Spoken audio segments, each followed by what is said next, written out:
y estamos con otro aspirante a el sillón de López para abril del 2023, el representante de Patria Querida dentro de la Concertación, el querido amigo Juan Sebastián Villarejo Velilla. Velilla, ¿cómo te va? Muy bien, ¿cómo estás, Bruno?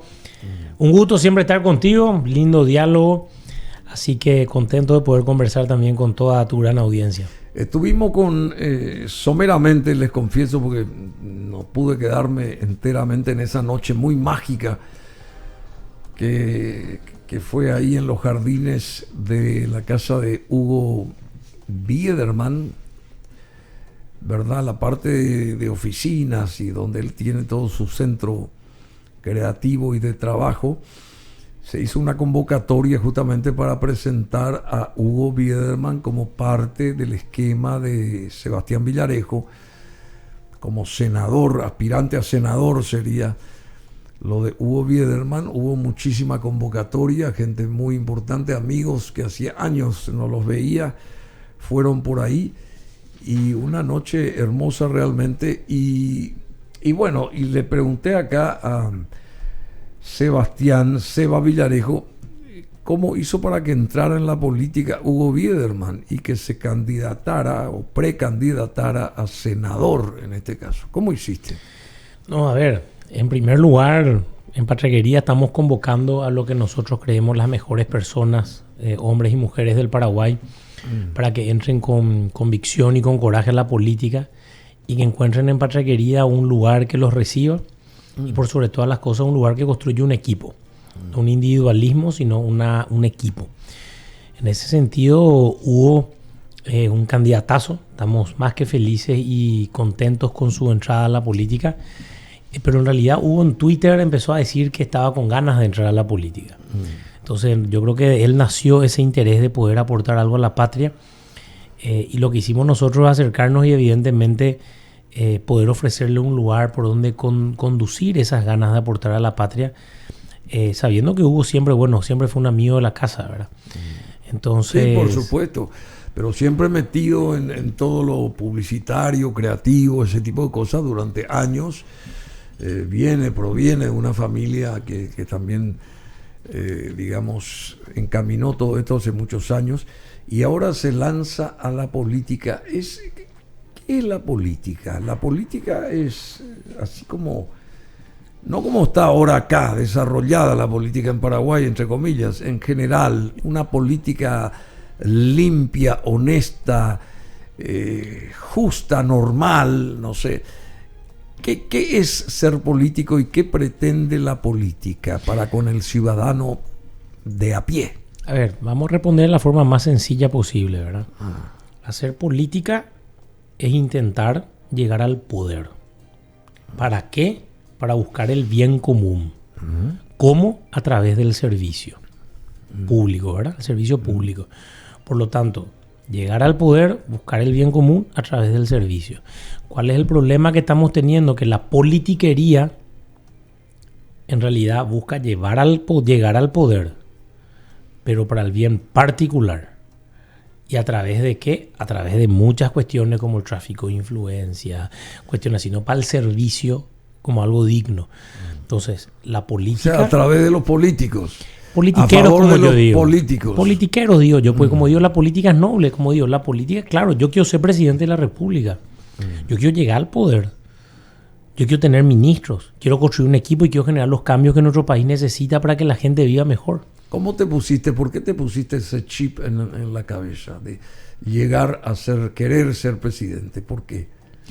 Bueno, a ver, hablando de tan forma primero simpática, yo creo que yo era niño más o menos, siempre me encuentro con una profesora de la época de sexto grado que dice que yo decía que yo quería ser presidente cuando estaba en primaria. Así. Bueno, siempre fui teniendo estas inquietudes de que Paraguay necesita cambios. Y si no lo llevo tan profundo, que Paraguay necesita cambios, como cuando estaba en el colegio, yo ya estaba metido, ¿verdad?, en Academia Literaria, Acción Católica, Centro de Estudiantes, Corazones Abiertos, JQM, no sé, muchas cosas, donde finalmente nacía mucho esa vocación de armar equipo, de generar cambios, de buscar un poco cómo mejorar lo que nos rodea, ¿verdad? Como decir, nosotros no vivimos aislados, solos, individualistas, sino que hay personas en comunidades. Yo creo que ahí a poco nació en realidad el espíritu de construir cambios.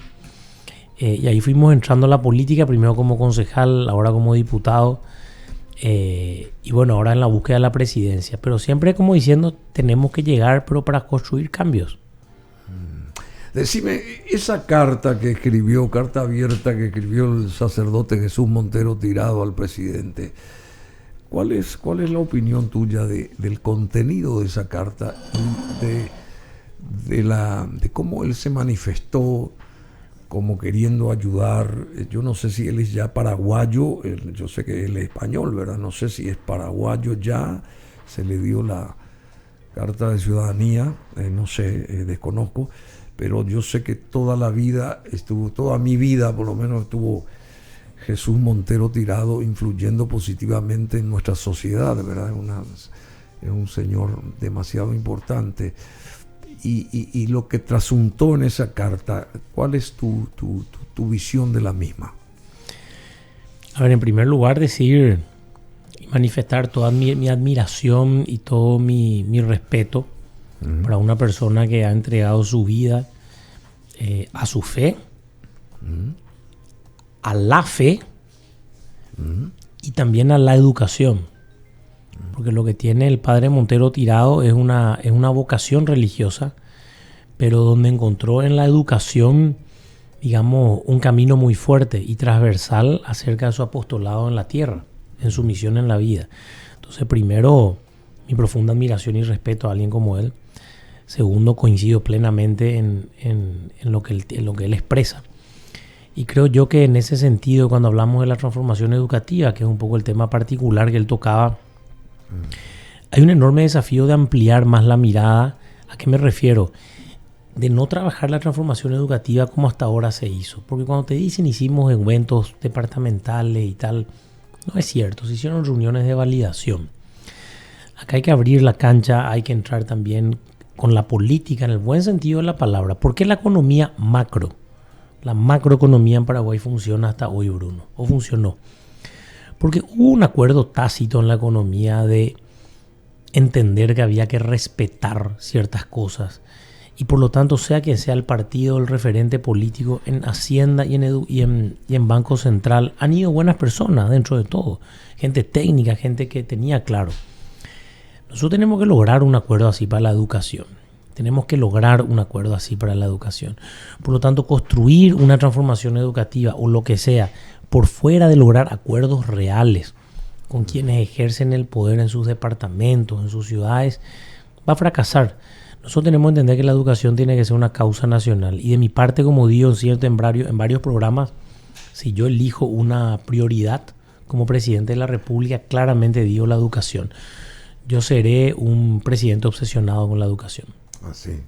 Se necesita, por supuesto, la educación, ¿verdad? Y de la que carecemos porque nos tropezamos justamente por la falta de educación en muchos aspectos.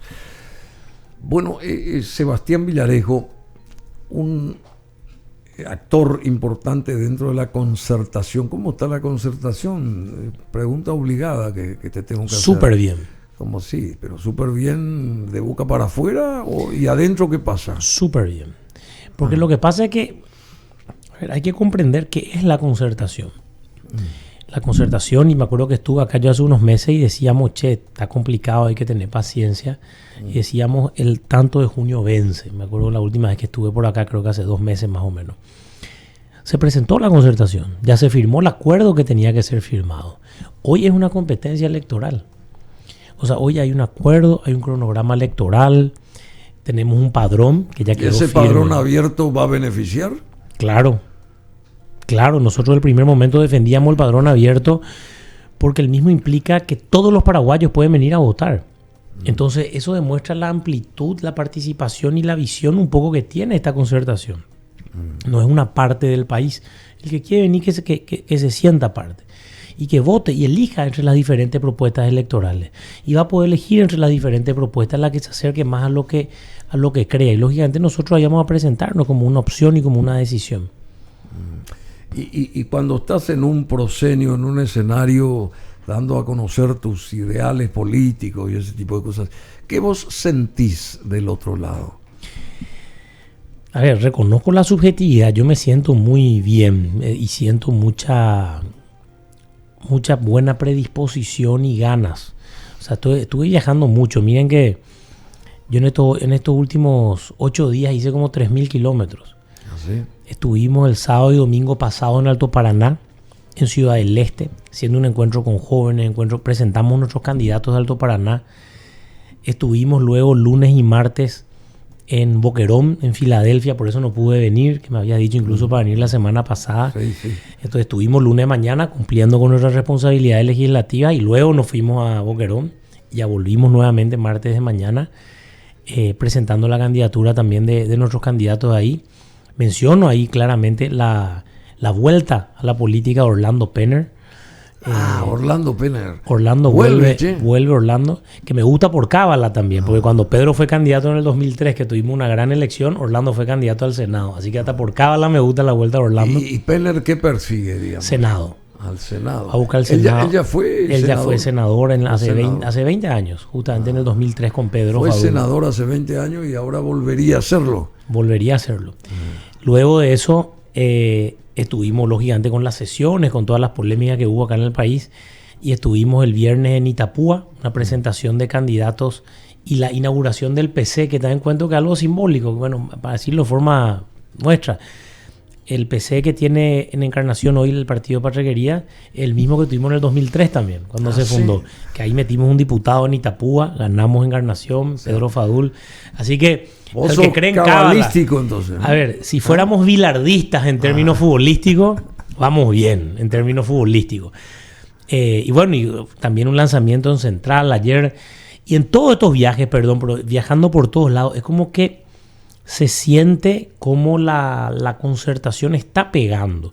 Hay dudas. Me fui al sector de Colonias Unidas, donde hay muchos productores, y me hacían preguntas sobre la concertación al haber tantos partidos diferentes, ¿verdad? Y cómo eso se comprendía. ¿Qué te preguntaban ellos? ¿Qué querían saber? En los sectores un poco más productivos, digamos, donde están los productores, hay más que nada la pregunta de cómo estamos en la concertación, partidos tan distintos, ¿verdad? Pero hay que explicarle que esto es una competencia electoral, no es que somos aliados, sino que cada uno va a tener su proyecto y se va a someter a la ciudadanía, ¿verdad? Y esa era una pregunta en esa zona. Pero también después mucha motivación, se ve mucho que va a haber alternancia. La gente está confiada de que en el 2023 hay alternancia, se cambia, y ojalá esa confianza en la alternancia se traduzca en una vocación por encontrar quién es el cambio dentro de la concertación y votar realmente eligiendo. Recién dijiste, cada uno es como que dijiste, estamos todos en la concertación, pero somos individualmente, tenemos nuestras, digamos, apetencias y hay alianza, me decís, pero al final de cuentas la alianza no es la concertación. No hay alianza. Nosotros no somos aliados, estamos en una concertación. Y eso justamente quiero detenerme ahí. Y si no son aliados, ¿cómo se van a concertar llegado el momento? Porque yo siempre suelo decir, seguramente hasta fácil es llegar, ¿verdad? Por X razones, por X motivo, por dinero, por esto, por lo otro, por gente, por qué sé yo. Vos llegás y después, ¿qué haces? Porque al día siguiente, después de elevar una copa por el triunfo, vas a tener que empezar a trabajar. ¿Por dónde se comienza? ¿Y te van a seguir lo que conforma la concertación en ese trabajo que se tiene que hacer? Qué buena pregunta. En primer lugar, como bien dijiste, la concertación no es una alianza. ¿Cuál es la gran diferencia? Justamente esa. Nos vamos a una competencia electoral. En la alianza es como, no sé, si el Partido Liberal salía a Patraquería con sus afiliados nomás elegía a alguien y el Partido Liberal con sus afiliados nomás. No había una participación de 5 millones de paraguayos que tienen la oportunidad de ir a votar. Tienen la oportunidad. Que lo hagan o no, ya es otra pregunta. Pero tienen la oportunidad. Entonces la concertación se constituye en una competencia electoral donde podemos tener ciertos puntos en común, pero después, por sobre todo, cada candidato, cada dupla, tiene que decir, esto es lo que yo quiero hacer como presidente, y con mi equipo, y con esta situación. Entonces, sobre tu pregunta, nosotros estamos convencidos de que muchas veces el segundo tiempo es el más importante. El primer tiempo es ganar la elección. El segundo tiempo es gobernar bien. Y a veces no importa que vos termines el primer tiempo 2-0 o 3-0 arriba. Pues como la famosa final de la Champions Liverpool-Milan, después le empataron y perdió en penales. O sea, el segundo tiempo es el clave, el tiempo del gobierno. Y nosotros tenemos muy claro eso en Patraquería. Tenemos ya 20 años de experiencia como para saber cómo encarar las cosas. Yo, como siempre digo, el día que el presidente gana la elección es el día que más poder tiene. Después empieza a perder poder. ¿Por qué? Porque cada decisión que tomas hace que alguien tenga Pero un vos vas a ser rechazo. el primer presidente de Patria Querida, si Así mismo. llegas a coronarte presidente. Claro, voy a ser el primero. Y bueno, ¿y qué vas a hacer a partir de ese momento? Nosotros como... Hipotéticamente, estás ahí sentado en el sillón de López. ¿Qué vas a hacer? En primer lugar, cuando asumamos el 15 de agosto, lo que yo digo y me comprometo siempre, en esa semana tenemos que presentar las 5 reformas de la administración pública que necesita nuestro país, que son medidas a mediano plazo y largo. ¿Cuáles son? No son a corto. Reforma de la salud, que tenemos que migrar hacia un sistema integrado de salud parecido al modelo uruguayo. Reformas educativas, varios proyectos distintos, varios los hemos presentado y hemos perdido, pero hay varios que tratar. Reforma previsional antes que exploten las cajas. Hoy estamos pagando cerca de $200 millones año a salvar las cajas fiscales. ¿Pero qué quiere decir eso? Que paraguayos que no tienen jubilación le están pagando la jubilación a otros paraguayos. Eso es injusto. Tenemos que hacer una reforma previsional. Hay 8 cajas y 6 están tambaleando. Así mismo. Tenemos... no los 6 tambaleando. Tambalean 4, 2 ya no están tambaleando, sino que ya cayeron y le estamos salvando. O sea, del tambalean. Sí. Reforma de la seguridad, que un primer paso es la reforma de la ley de policía, que está trabajándose ahora. Tenemos también mucho que analizar de las Fuerzas Armadas, darle nuevos papeles, reivindicar, dignificarlas y que formen parte del día a día de la patria. Y la reforma de la ley del servicio civil, que es una reforma administrativa, es decir, la ley de la función pública. Parece un poco técnico lo que digo, pero estas son reformas reales. Y son reformas que se necesitan que entren al Congreso y que gradualmente en un proceso de 5 años se vayan implementando. Porque hay momentos históricos que estamos viviendo hoy. Si no hacemos esta reforma en nuestro país, no va a generar el viraje que se necesita. Y nosotros en Patraquería estamos acostumbrados. El punto de inflexión que se necesita. Y nosotros estamos acostumbrados a presentar reformas. El desbloqueo es una gran reforma electoral, la presentamos nosotros. Ah, sí, claro. Entonces hay que animarse a presentar estas reformas. Mueven la estantería, cuestan... pero son necesarias en nuestro país. El desbloqueo, pensamos. eso también dijo que presentó Talavera Alegre, me dijo, ¿verdad? ¿Te acuerdas que nos dijo? La primera vez que presentó la suerte del desbloqueo lo presentó él, que ahora se lanza a presidente también por el partido Unámonos, que estuvo por acá. Bueno, en fin. Y Sebastián Villarejo, ¿cuáles serían así los cambios que la gente podría sentir si llegaras vos a presidir la presidencia, el Palacio de López, y llegar así? O sea, sin esas cosas técnicas, digamos. Sí, vamos ¿qué a es lo tierra. que percibiría el público, la gente? ¿Y por qué te tiene que votar a vos, llegado el momento? Dentro de 5 meses, el 18 de diciembre. ¿Por qué? A ver, son 2 preguntas. Voy a responder las 2, empiezo por la última. ¿Por qué votarnos? Y voy a dar 3 motivos rápidos. 1, porque somos un equipo. Nosotros no creemos en los líderes mesiánicos, no creemos en los únicos líderes. Nosotros somos un equipo y somos un equipo que estamos preparados para gobernar, para conducir y dirigir este país. Y ser equipo genera otro tipo de solidez. 2, porque este equipo tiene el coraje necesario para gobernar. El coraje para tomar decisiones incluso impopulares, pero si son las correctas para nuestro país. Como son muchas veces los votos que hemos tomado en todo este tiempo, que la gente puede mirar nuestra trayectoria, no quedarse en la promesa. 3, porque tenemos buena fe. Genuinamente queremos hacer lo mejor para nuestro país. Y cada decisión que la tomemos va a ser en ese sentido, confíen en nuestra buena fe. Y estas 3 cosas sustentadas principalmente en un profundo amor a la patria. Necesitamos patriotismo. ¿Esto qué va a llevar a qué cosas rápidas puede sentir la gente? En primer lugar, conmigo no se roba más. Conmigo no se roba más. Nosotros tenemos empezado un proceso claro de lucha en contra de la corrupción en el sector público y claramente con estrategia, comprendiendo a la corrupción como una cuestión sistémica que necesita medidas muy profundas de trazabilidad, control y transparencia. Y eso tiene que empezar desde la Presidencia de la República. En segundo lugar, vamos a tomar... No se roba más, es lo ideal, pero del dicho al hecho hay mucho trecho, y más ahora acá en Paraguay. Y sí, claro, pero es un proceso que tiene que empezar alguna vez. Hay que animarse y tiene que empezar desde la presidencia. No se puede ver un presidente tibio con la corrupción. Y en segundo lugar, por muchas medidas concretas que queremos tomar. Tiro 2 o 3, pero son miles, ¿verdad? Porque esto ya es un programa de gobierno.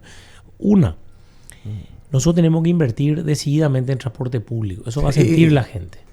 ¿Qué ocurre? Hoy en este momento, y lo digo con mucho respeto a quienes también necesitan esto, pero se cree que el Ministerio de Obras Públicas lo único que tiene que hacer es asfaltar. Entonces voy a llegar a una situación donde tener una ruta muy importante, pero el que vive a 500 metros no puede llegar porque no funciona su camino vecinal. Nosotros tenemos que construir caminos vecinales y tenemos que invertir mucho en transporte público y principalmente en transporte masivo de personas. No puede terminar este periodo sin que el tren cercanías ya esté en funcionamiento en alguna de sus etapas y una, digamos, reconversión de la idea del Metrobús, pero que está preparada. Se hizo una enorme inversión en el centro de Ciudad hoy para que transiten autos, o sea, tener una inversión de millones de dólares en hormigonado y demás, ¿verdad? No puede ser que haya paraguayos, Bruno, que viviendo a 30 kilómetros de Asunción no le vean a su hijo en toda la semana porque tienen que salir a tomar 3 colectivos para llegar a su lugar de trabajo a las 4:30 de la mañana y lleguen a las 10 de la noche y no le ven a sus hijos. O sea, si decimos que somos pro familia, ahí es donde se toman las decisiones, hacer que la gente viva en familia. Y hay papás y mamás que le ven a su hijo de los sábados al mediodía recién, porque no hay un sistema de transporte. Uno no puede creer, esas son las prioridades. De un plumazo, No puede creer eso. De un plumazo le dábamos 100 millones de dólares al problema del combustible un mes. El presupuesto del Metrobús era de 140. Imagínate lo que es, de un plumazo, 100 millones de dólares a combustible. El Metrobús salía a 140. La pregunta es ¿qué priorizamos? El transporte público es algo que se va a sentir. No va a estar de un día para otro, pero hay que hacerlo para que exista. Así como cuando se hace una ruta. En segundo lugar, tenemos que hacer un plan de vivienda masiva. Masiva. Nosotros no podemos seguir al ritmo de 10.000 viviendas por año cuando hay un déficit habitacional de fácil 100.000. ¿Cómo creemos que la educación, si la educación es prioridad, ¿dónde estudia el niño paraguayo? ¿Dónde estudia? Si su casa no tiene lujo o no tiene techo o le entra el frío o está mojado el piso. No tiene dónde sentarse ni a estudiar ni a hacer su tarea. Nosotros tenemos que hacer una reivindicación del problema de la vivienda. Y ahí una estrategia que hay gente que la va a criticar. Tenemos que hacer un programa de viviendas de emergencia. ¿Ah, sí? Porque cuando construimos el programa de viviendas de Senavitat o el MUF hoy en día, son ya las viviendas entre comillas finales. Entonces tenemos un ritmo de 10.000 por año. Nosotros tenemos que hacer viviendas de emergencia a un ritmo de 50.000. Rápido, que los paraguayos tengan un techo. Y sacar a esa gente de las plazas también. Claro, tenemos que hacer monoblocks o no. Esa es una cuestión que hay que trabajar mucho en conceptos de urbanismo y también en términos sociales, ¿verdad? No funcionaron tanto en Europa los monoblocks. Y hay que analizar... hay que hacer, si son buenos por lo menos. Hay que ver cómo generar integración, ¿verdad? Hay que analizar, y yo no digo que lo analicé, porque no hay que ser todólogo. Hay que tener los expertos, hay que ver el modelo del barrio San Francisco, cómo mejorarlo. Ese barrio es una belleza y se quedó así a la de Dios, que es grande, y nadie lo atendió. Esa es la verdad. Nadie empezó a acompañar el crecimiento poblacional que se debió de hacer. Pienso yo que fue así la historia. Por eso es importante... Pero como iniciativa fue muy buena. Claro, pues por eso es importante ver el todo. Entonces, saber si uno vuelve a hacer algo parecido, qué es lo que tiene que atender que falló en la anterior vez. Sí. Pero tenemos que atacar eso decididamente. Entonces, mencionando esas dos pequeñas cosas como transporte, como vivienda, como el tema salud, que implica que hayan medicamentos en las unidades de salud familiares. O sea, lo mínimo podemos hacer. Yo siempre digo, el tema de los medicamentos no es una estrategia ni siquiera meramente electoral, sino es conveniente económicamente. Porque si viene un paraguayo o un joven que se está gripando y hay medicamento en tu unidad de salud familiar, vas a prevenir que se engripe. Porque después, o sea, no que se engripe, vas a prevenir que empeore. Porque después el que se empeora y cae en una neumonía o cae en una cuestión así, viene y está en una terapia intensiva, tiene también más alto costo. O sea, nosotros tenemos que prevenir la enfermedad. Sí. Es una cuestión, primero, lógica, ética, moral, pero también económica. Es mucho más barato. Un círculo vicioso. Claro, es mucho más barato prevenir la enfermedad que curar la enfermedad. Claro, es mucho más barato para el Estado. Por supuesto. Y eso se trata no solamente del medicamento, se trata de una cultura educativa de prevención. Por ejemplo, yo no entiendo cómo hasta hoy en día no aprovechamos la conciencia cultural que se generó con el COVID de lavarnos las manos cada rato. Eso el Ministerio de Salud tiene que seguir potenciando. El lavado de manos, no estoy hablando de otras cosas, pero el lavado de manos cada rato es algo que tenemos. Es fundamental para prevenir enfermedades. Y tenemos que aprovechar que algo negativo nos obligó a una construcción del lavado de manos. Y continuar con eso. Y continuar con el lavado de manos en los colegios, en las universidades, cuando uno entra a un lugar. Que continúe el esquema del lavado de manos. ¿Cómo no? Eso nos ayuda a prevenir. Entonces, ahí lo que hay que salir de la cuestión reactiva que tenemos hoy en la función pública y tener una cuestión proactiva para ir construyendo. Proactiva, sí, muy bien, muy interesante. Yendo a otra escala, digamos, va a reunirse ahora la gente del Mercosur acá. ¿El Mercosur nos favorece a nosotros o qué somos dentro del Mercosur, así como están las cosas para Paraguay? ¿O Paraguay qué hace en el Mercosur? Te voy a responder de manera contradictoria. Sí nos favorece, porque bajo todo punto de vista, peor es estar solos en un escenario geopolítico siendo un país pequeño y mediterráneo. Hay que ser clarísimo en la situación que tiene Paraguay. Y los dos monstruos que te rodean, que son Brasil y Argentina, son claves para tener salida al mar y para poder construir nuestro esquema económico en todo sentido y también geopolítico. Ahora, este Mercosur necesita reubicarse y redireccionarse. ¿En qué sentido? El Mercosur nace con una idea, luego se convierte más en un bloque político que económico, en un momento dado por las cuestiones ideologizadas que existieron hace unos años. Y ahora ¿existen todavía? No, claro que existen, hablando del Mercosur. Y ahora está como en un limbo que no tiene mucha claridad y solvencia hacia dónde ir. Nosotros tenemos que potenciar el Mercosur y hacer que crezca. Ojalá se apruebe el Tratado Mercosur-Unión Europea. Ojalá podamos construir hacia adelante. Pero, ahí empiezo a ser contradictorio. Si el Mercosur en un momento dado se termina convirtiendo en un corset, en una limitación de crecimiento para nuestro país, lógico, hay que evaluar todas las cosas. Hoy es necesario, hoy conviene aún estar, hoy conviene fortalecerlo. Ahora, eso que está haciendo el Uruguay de querer en unitario, digamos, asociarse al mercado chino, cosa que nosotros no podemos, y nosotros queremos evitar eso, porque eso ya dijo acá el gobierno actual, en vez de potenciar al Uruguay, porque yo saldría a respaldar al Uruguay en este caso, ¿verdad? Y es complejo. Yo. Es complejo, es complejo. ¿Cómo ves eso? ¿Cómo ves eso? Es complejo. Mira, aprovecho. Te diría que lo invite, por ejemplo, un día a Mario Paz Castaña acá, que venga a compartir contigo. Mañana viene el ex canciller del Uruguay acá, hoy presidente de ALADI, Sergio Abreu. Mira vos. Así que va a estar a las 10 mañana y vamos a hablar más. Qué bueno eso. Más ampliamente del tema, ¿verdad? Voy a ver el video cuando me pases. Es un tema complejo, porque abrir ya la cancha a los tratados de libre comercio que puedan generar las naciones parte de manera individual construye un escenario donde también nos puede convenir como no convenir, ¿verdad? Tenemos que analizarlo profundamente. No quiero arriesgar a una opinión contundente, pero sí es claro que el tratado habla de que para tratados de libre comercio bilaterales hay que construir a través del Mercosur también un acuerdo. Ahora, el tema China es un tema complejo para el Paraguay, ¿verdad? Donde nosotros de Patria Querida siempre hablamos de que es importante tener relación comercial con China. Ahora, lógicamente nosotros en un contexto geopolítico estamos apoyando a Taiwán, pero allá hay que tener un poco reclamos, medidas y posiciones más fuertes si eso continúa así.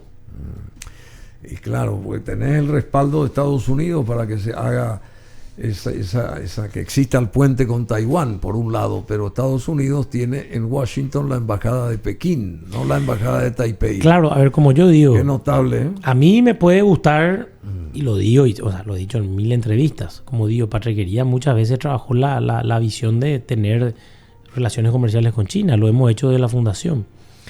Ahora, hablemos geopolíticamente. Quizá no sea una decisión que uno la pueda tomar tan rápida, la relación diplomática, quizá en la oficina comercial. Pero ahora, si no ocurre eso por una cuestión geopolítica y Estados Unidos, como bien lo decís, también de repente quiere sostener la situación en la que está Paraguay, pero bueno, entonces que se pongan las pilas y apoyen mucho más decididamente al Paraguay. O sea, en Brasil está lleno de empresas taiwanesas e industrias taiwanesas. Basta de la diplomacia del maletín y que en realidad Taiwán quiere seguir con nosotros y bueno, que vengan industrias, que vengan empresas, no pequeñas dádivas para el asistencialismo, sino que venga realmente una decisión clara. Taiwán apenas también importa carne del Paraguay, ahora hace poco, algunos cortes, ahora mejorando. O maletines para ciertos políticos. Y es lo que se dice, entonces lo que digo es... Decime hipotéticamente, Sebastián Villarejo, presidente, ¿cómo vos articularías el avance, el abrazo de la izquierda al resto de los países de Sudamérica? Vamos a comenzar por ahí. De Sudamérica, vos como cabeza de un país fuera de ese ejido, digamos, y asociado en ese sentido al Ecuador y al Uruguay, que son los tres países que van a quedar fuera del abrazo no republicano, sino de izquierda en este caso, porque Brasil evidentemente va a tener ya el liderazgo de Lula, así como están las cosas. ¿Cómo vos actuarías, llegado el momento? Dos cuestiones. Primero, una respuesta más de fondo y después una bien concreta. La primera, Paraguay tiene que dejar de ser de furgón de cola de las alianzas ideológicas. O sea, Paraguay tiene que tener una posición propia, tiene que ser claro y tiene que ser duro.